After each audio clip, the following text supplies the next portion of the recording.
في ظروف المباشر كما قاعد تشوف عاد انقطاع التيار الكهربائي في الملعب الاولمبي مولاي عبد الله في الرباط، مشاكل بالجمله قبل انطلاق المباراه. في الملعب زاد كيف خلينا نحكي لكم عليه بسرعه. عادل ملعب صغير معناتها ما فيش ضغط، تدخل من الشارع تلقى طول في الجرادان، حتى باش تلقى بلاصه تخبى فيها الجماهير ماهيش موجوده. كيف بالنسبه للصحفيين لا ناس سال دو كونفيرونس كما تراو الضوء مخصوص علينا ونخدموا بطرق نتاعنا الشخصيه اللي قاعدين نحاولوا نتعاملوا معاها. برشا حاجات اون روتار بالنسبه للتوسكي لوجيستيك بالنسبه للمباراه اليوم.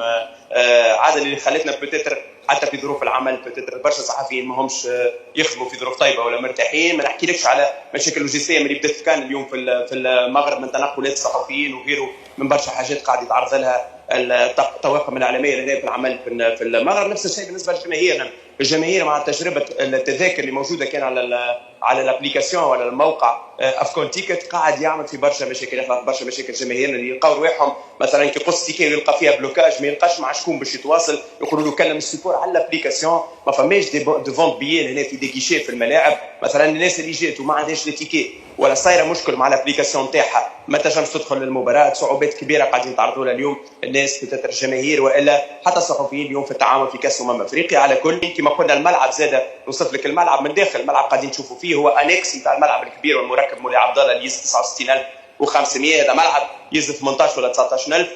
تيران كله عريان تقريبا معناتها حتى الجماهير فما بارتي تخبيو فيها جماهير توانسه مخبيه ومحميه فيها جرادام سقف. بقيت الملعب كله عريان، على ذاك ما نشوف عدد كبير نتاع الجماهير حاضره. بالنسبه للتوانسه كيف كما قلت برشا دي ديفيكولتي لقاوها على المواقع باش يرفعوا التذاكر، وشفت برشا ناس وعيناهم لبرا طالبين تذاكر في الجيشيات، قالوا لهم اعطيونا التذاكر في الجيشيات خلينا ندخلوا ونقصوا. لاقين مشكله في النقطه هذيا.